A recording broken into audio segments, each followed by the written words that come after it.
पाकिस्ताननं पुन्हा एकदा भारताची नक्कल केली आहे। ऑपरेशन सिंदूर नंतर जगभरात झालेल्या बदनामीनंतर पाकिस्ताननं आता आपल्या प्रतिमेला वाचवण्याकरता आंतरराष्ट्रीय मंचावर शांततेचा संदेश देण्याचा केविलवाणा प्रयत्न सुरू केलेला आहे। पाकिस्ताननं घाईघाईने शांततेचा प्रचार करण्याकरता शिष्टमंडळ पाठवण्याचा निर्णय घेतलाय। पाकिस्ताननं बिलावल भुट्टो आणि झरदारी यांना इतर देशांमध्ये पाठवण्याचा निर्णय घेतला आहे। भारत सरकारनं सिंधू जलकरार स्थगित केलाय। त्यानंतर आता चिनाब नदीचं पाणी जम्मू काश्मीरमधील छोट्या छोट्या कालव्यांमधून वळवण्याचं काम सुरू झालेलं आहे। हे कालवे शहर आणि गावांच्या आसपासच्या भागातून जातात। अशातच चिनाबचं पाणी या भागात आल्यावर या भागातली अधिक जमीन सुपीक होण्याचा अंदाज आहे। पाकिस्तानी पत्रकार मोईद पीरजादा यांनी पुन्हा एकदा पाकिस्तानचे खोटे दावे उघडे केले। पाकिस्तान भारतात कधीही हल्ला करू शकला नाही, तर भारतानं 24 पाकिस्तानी ठिकाणांवर अचूक हल्ला केल्याचं ते म्हणाले। पाकिस्ताननं अमेरिकेकडे युद्धबंदीची विनंती केली होती, असंही मोईद पीरजादा यांनी म्हटलंय। ऑपरेशन सिंदूरचा नवा व्हिडिओ जारी करण्यात आलाय। भारतीय लष्कराकडून नवा व्हिडिओ जारी झालाय। ऑपरेशन सिंदूर अंतर्गत भारतानं पाकिस्तानमधील दहशतवाद्यांचे अड्डे उद्ध्वस्त केले होते, तर त्यानंतर पाकच्या कुरापती सुरूच होत्या। त्यामुळे सलग 3 दिवस झालेल्या कारवाईत भारतीय लष्करानं पाकची जाणाजाणं सोडवून दिली। पाकिस्ताननं रावळपिंडीसह हवाई दलाच्या अनेक तळांच्या दुरुस्तीकरता निविदा काढल्या आहेत। त्यामुळे भारताच्या हल्ल्यामध्ये पाकिस्तानी तळांच्या झालेल्या नुकसानीची एक प्रकारे कबुलीच मिळाली आहे। कल्लार, कहर, रिसालपूरसह अन्य काही महत्त्वाच्या तळांच्या दुरुस्तीकरता निविदा काढण्यात आलेल्या आहेत। भारत पाकला आणखी एक धक्का देण्याच्या तयारीत आहे। भारत चिनाब नदीवर असलेल्या रणबीर धरणाची लांबी वाढवण्याच्या तयारीत आहे। पाकिस्ताननेही काश्मीरच्या मुद्द्यावर जगभरात राजकीय नेत्यांचं प्रतिनिधी मंडळ पाठवणार असं म्हटलंय। बिलावल भुट्टोंच्या नेतृत्वात जगभरात ते पाकिस्तानची बाजू मांडणार आहेत। गुजरातच्या बनासकांठा इथं व्यापाऱ्यांनी तुर्कस्तानच्या ग्रेनाइटवर बहिष्कार घातलाय। व्यापाऱ्यांनी जनतेला स्वदेशी मार्बल खरेदी करण्याचं आवाहन केलेलं आहे। सर्वपक्षीय खासदारांच्या शिष्टमंडळावरून संजय राऊतांनी केंद्र सरकारवर निशाणा साधला। या शिष्टमंडळात सगळ्यात नंबर 1 ची व्यक्ती कोणी असेल तर ते शशी थरूर आहेत। त्यांनी युनायटेड नेशनमध्ये काम केलंय, परंतु भाजपनं हा विषय आता राजकीय केला असं राऊत म्हणाले। संजय राऊतांनी खासदार श्रीकांत शिंदेंवरही घणाघाती टीका केली। उपमुख्यमंत्र्यांचे चिरंजीव एका शिष्टमंडळाचे प्रमुख आहेत। हे महाशय परदेशात जाऊन देशाची काय बाजू मांडणार असा सवाल त्यांनी विचारला। इतक्या घाईघाईनं हे करायची गरज नव्हती असंही राऊत म्हणाले। नागपूरमध्ये भाजपच्या वतीनं भारतीय सैनिकांच्या सन्मानार्थ तिरंगा यात्रा काढण्यात आली। मुख्यमंत्री देवेंद्र फडणवीस आणि महसूल मंत्री चंद्रशेखर बावनकुळेंच्या उपस्थितीत ही रॅली काढण्यात आली। मुख्यमंत्री देवेंद्र फडणवीसांनी राहुल गांधींवर टीका केली आहे। जय हिंद यात्रा काढा, पण त्याची राजकीय यात्रा करू नका अशी टीका फडणवीसांनी केली। एकीकडे जय हिंद यात्रा काढायची, दुसरीकडे सैन्यावर प्रश्नचिन्ह उपस्थित करायचं असं म्हणत देवेंद्र फडणवीसांनी राहुल गांधींवर हल्लाबोल केला। भारतीय सैन्य दलाच्या सन्मानार्थ शिराळ्यामध्ये भाजपकडून तिरंगा रॅली काढण्यात आली। भारत मातेच्या जयघोषात शिराळा नगरी दुमदुमून गेली। बीडच्या आष्टी शहरात आमदार सुरेश धस यांच्या नेतृत्वात तिरंगा रॅली काढण्यात आली। यावेळी मोठ्या संख्येने कार्यकर्त्यांनी रॅलीत सहभाग घेतला। यावर्षीच्या संसदरत्न पुरस्कारांची घोषणा करण्यात आली। या संसदरत्न पुरस्कारात महाराष्ट्रानं बाजी मारली। महाराष्ट्रातील 7 खासदार यंदा संसदरत्न पुरस्काराचे मानकरी ठरले। सुप्रिया सुळे, शिवसेनेचे श्रीरंग बारणे यासह अरविंद सावंत, नरेश मस्के, स्मिता वाघ, मेधा कुलकर्णी आणि वर्षा गायकवाड यांना पुरस्कार जाहीर झाला। ज्या ठिकाणी महायुती म्हणून एकत्र येणं शक्य होणार नाही, त्या ठिकाणी भाजप आणि शिवसेना स्वतंत्रपणे निवडणुका लढवणार आहेत असं वक्तव्य राधाकृष्ण विखे पाटील यांनी केलंय। त्यामुळे भाजप शिवसेनेत अंतर्गत वाद असल्याच्या चर्चांना उधाण आलंय। राज्यात जन्म मृत्यू प्रमाणपत्र घोटाळा प्रकरण भाजप नेते किरीट सोमय्या यांनी उघडकीस आणलं। आतापर्यंत राज्यभरात 25 पोलीस ठाण्यात बनावट कागदपत्राविरोधात तक्रार दाखल करण्यात येणार आहे।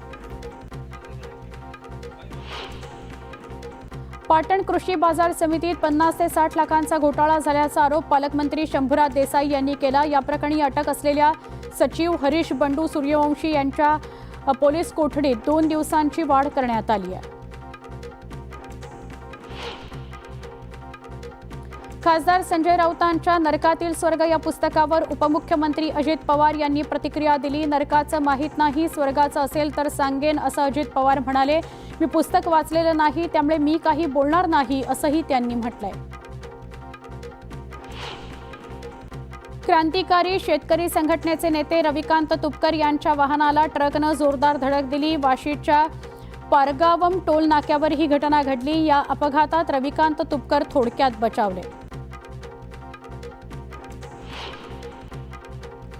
शिवसेना पक्षाची 2 शकलं झाल्यापासून एक करत सुमारे 50% माजी नगरसेवकांनी उद्धव ठाकरे यांची साथ सोडून उपमुख्यमंत्री एकनाथ शिंदे यांच्या पक्षात प्रवेश केला। महापालिकेची निवडणूक लवकरच होण्याची शक्यता असल्यामुळे माजी नगरसेवकांमध्ये अस्वस्थता वाढत चाललेली आहे। दुसरीकडे ठाकरेंनी उरलेल्या माजी नगरसेवकांची एकही बैठक गेल्या वर्षभरात बोलावली नसल्यामुळे ते देखील नाराज आहेत।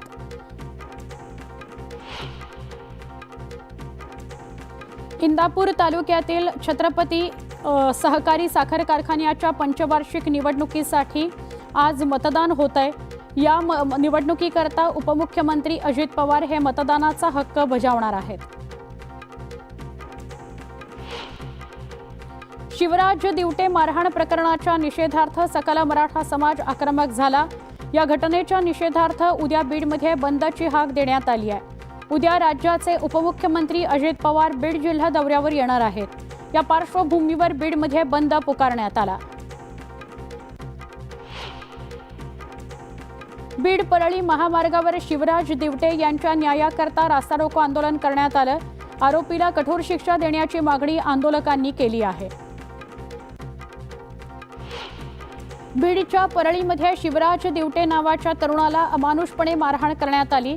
आरोपींवर कठोर कारवाई करण्याची मागणी सुरेश धस यांनी केली आहे। ओटीएस अंतर्गत शेतकऱ्यांनी कर्जफेड करूनही ज्या बँकांनी त्यांना पीक कर्ज दिलं नाही त्या बँकांविरुद्ध कायदेशीर कारवाई केली जाणार आहे। महसूल मंत्री चंद्रशेखर बावनकुळे यांनी नागपूरच्या नियोजन भवनमध्ये झालेल्या बैठकीत कारवाईचे निर्देश दिले। रिझर्व्ह बँक ऑफ इंडिया लवकरच 20 रुपयांची नवी नोट जारी करणार आहे। दरम्यान जुन्या नोटा बंद केल्या जाणार नाहीत अशी माहिती रिझर्व्ह बँकेनं दिली।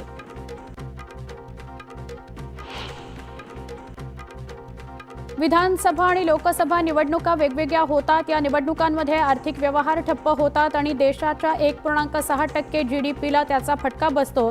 देशातील सगळ्या निवडणुका एकाच वेळी झाल्या तर जीडीपी 4.5 लाख कोटी रुपयांनी वाढेल असा दावा एक देश एक निवडणूक संदर्भात नेमलेल्या संसदेच्या संयुक्त समितीच्या अध्यक्षांनी शनिवारी केला।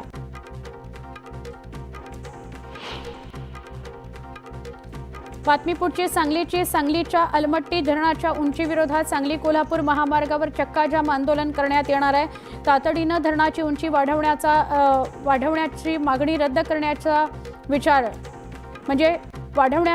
करण्याची मागणी करण्यात आलेली आहे।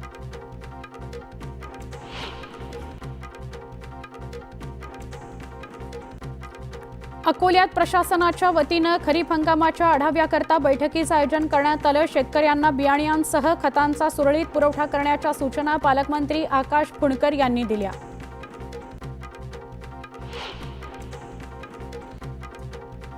धाराशिव शहरात मोठ्या प्रमाणात घाणीचं साम्राज्य झालंय, त्यामुळे नागरिकांच्या आरोग्याचा प्रश्न निर्माण झालाय। दरम्यान तातडीनं शहरातील कचरा स्वच्छ करण्याची मागणी नागरिकांनी केली आहे। महाराष्ट्र शासनाच्या आरोग्य सेवा आयुक्तालयातर्फे जाहीर होणाऱ्या राज्यस्तरीय आरोग्य कार्यक्रमांच्या मार्च महिन्याच्या रँकिंगमध्ये अहिल्यानगर महानगरपालिकेनं 5वा क्रमांक पटकावला। जानेवारी महिन्यात 10व्या स्थानी असलेल्या मनपानं केवळ 2 महिन्यांमध्ये 5व्या स्थानी झेप घेतली।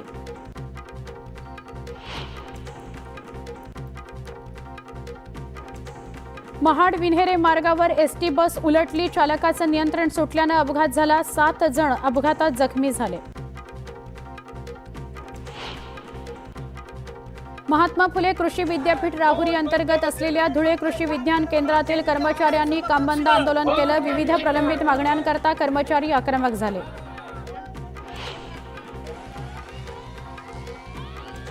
माथेरानमधील पोस्ट ऑफिस लवकरच हायटेक होणार आहे। या ठिकाणी आता ड्रोनच्या माध्यमातून पार्सल पाठवलं जाणार आहे। या हवाई ड्रोनची यशस्वी चाचणी घेण्यात आली।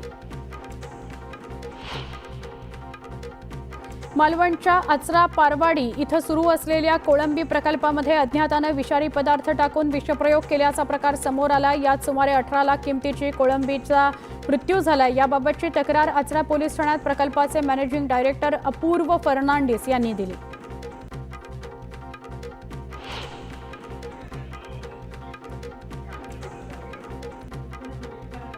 मॉन्सून हंगामाकरता रत्नागिरी जिल्हा प्रशासन सज्ज झाले। मॉन्सूनच्या काळात गावांचा संपर्क तुटला तर एखाद्या भागातील आपत्कालीन परिस्थितीची माहिती प्रशासनापर्यंत पोहोचायला वेळ लागतो। यावर उपाय म्हणून रत्नागिरी जिल्हा प्रशासनाने सॅटेलाइट मोबाईल खरेदी केले। ज्यावेळी संपर्कासाठीची सगळी यंत्रणा बंद होईल त्यावेळी या मोबाईल फोनचा संपर्काकरता चांगला उपयोग होऊ शकेल।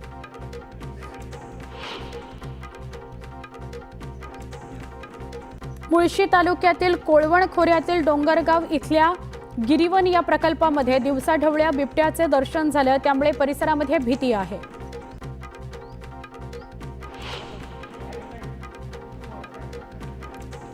पाणी टंचाईच्या पार्श्वभूमीवर धुळे जिल्ह्यातील साक्री तालुक्यातील अक्कलपाडा मध्यम प्रकल्पातून पांझरा नदीपात्रात पाणी सोडण्यात आले। जिल्हा प्रशासनाच्या आदेशानंतर धुळे पाटबंधारे विभागातर्फे हे पाणी सोडण्यात आले। अक्कलपाडा धरणातून पांझरा नदीत सोडण्यात आलेल्या या पाण्यामुळे धुळे सिंदखेडा तालुक्यात सह जळगाव जिल्ह्यातील अंमळनेर तालुक्याच्या पिण्याच्या पाण्याचा प्रश्न सुटणार आहे। पंढरपूर कॉरिडॉर हा देवेंद्र फडणवीस यांचा ड्रीम प्रोजेक्ट आहे। याच प्रोजेक्टला आता पंढरपुरातून विरोध होत आहे। सर्वेक्षणाला माहिती दिली म्हणजे कॉरिडॉरला पाठिंबा दिला असं नाही, अशी स्पष्ट भूमिका कॉरिडॉर बाधित तीर्थक्षेत्र बचाव कृती समितीने घेतली आहे। हा विरोध स्पष्ट करायचा असेल तर प्रशासनानं कॉरिडॉरच्या निर्णयाकरता मतदान घ्यावं अशी मागणी करण्यात आली।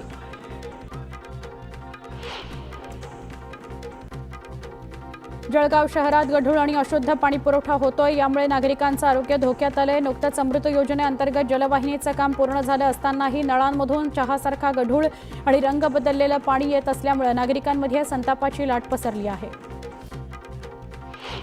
डॉक्टर बाबासाहेब आंबेडकर मराठवाडा विद्यापीठाशी संलग्न असलेल्या 233 महाविद्यालयांची 2025 प्रथम वर्षाच्या अभ्यासक्रमामध्ये प्रवेश क्षमता स्थगित करण्यात आली आहे। त्यामुळे या महाविद्यालयांलगत नव्या शैक्षणिक वर्षात विद्यार्थ्यांना प्रवेश घेता येणार नाही। नॅक मूल्यांकनाकरता पात्र असूनही 233 महाविद्यालयांनी मूल्यांकन प्रक्रिया पूर्ण केली नसल्यानं हा निर्णय घेण्यात आला आहे। हिंगोलीच्या सेनगाव तालुक्यामध्ये अवकाळी पावसानं हजेरी लावली आहे। वादळी वाऱ्यामुळे काही ठिकाणी विद्युत खांब मोडून पडले। त्यामुळे 10 गावांचा वीज पुरवठा खंडित झाला होता। हवामान विभागाकडून राज्यात येलो अलर्ट जारी करण्यात आलाय। पश्चिम महाराष्ट्रातील पुणे जिल्ह्यात वादळी पाऊस, गारपीट होण्याची तसंच सातारा, सांगली, सोलापूर जिल्ह्यात वादळी वाऱ्यासह जोरदार वाऱ्याची शक्यता असल्यानं ऑरेंज अलर्ट देण्यात आलाय। नैऋत्य मोसमी पाऊस अर्थात मान्सूनची वाटचाल योग्य दिशेनं सुरू आहे। शनिवारी मान्सून दक्षिण अरबी समुद्राचा आणखी भाग व्यापेल। मालदीव, बंगाल उपसागराचा दक्षिण व मध्य भाग असंच अंदमानचा उर्वरित भाग व्यापण्याच्या दृष्टीनं स्थिती अनुकूल असल्याचं हवामानशास्त्र विभागानं म्हटलं आहे। राज्यात सुरू असलेल्या वळीव पावसामुळे 23 जिल्ह्यांमधील तब्बल 23,331 हेक्टरवरील पिकांचं नुकसान झालंय। त्यात प्रामुख्यानं भाजीपाला, फळपिकं तसंच उन्हाळी हंगामातील पिकांचा समावेश आहे। यामुळे शेतकऱ्यांना मोठा आर्थिक फटका बसला आहे। महसूल आणि कृषी विभागाच्या कर्मचाऱ्यांनी पंचनामे करायला सुरुवात केलेली आहे। वादळी वाऱ्यासह विजांच्या कडकडाटात झालेल्या वळवाच्या पावसामुळे विदर्भाला मोठा फटका बसला आहे। हिंगोलीच्या सेनगाव परिसरात सोसाट्याच्या वाऱ्यासह अवकाळी पावसानं हजेरी लावली। तालुक्यातील पारडी, जाम, बोरखेडी या गावांच्या शिवारात वीज पडल्याच्या घटना घडल्या। त्यामध्ये 1 पुरुष आणि 4 महिला जखमी झाल्या। जखमींवर सध्या उपचार सुरू आहेत।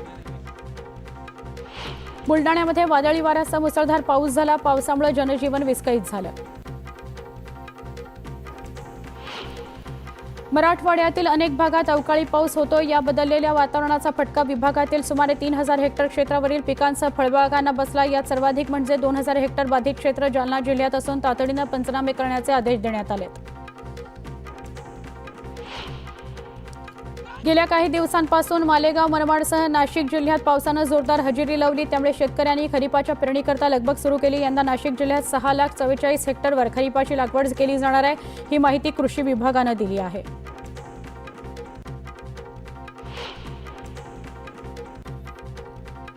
पुढची बातमी नाशिकमधून। नाशिकमध्ये गुन्ह्यातील आरोपींसोबत पोलिसांनी पार्टी केल्याचं उघडकीस आलं। यामुळे पोलीस आयुक्तालयाच्या विशेष पथकानं छापा टाकत पोलिसांवर कारवाई केली। जळगावच्या भातखेडे गावात लग्नाच्या तिसऱ्याच दिवशी वधूचा मृत्यू झाला। निमोनिया आणि कावीळ असल्यानं मृत्यू झाल्याची माहिती समोर आली आहे। अकोला शहरात ड्रग्ज बाळगणाऱ्यावर पोलिसांनी कारवाई केली। यावेळी पोलिसांनी तिघांना ताब्यात घेत मुद्देमाल जप्त केला।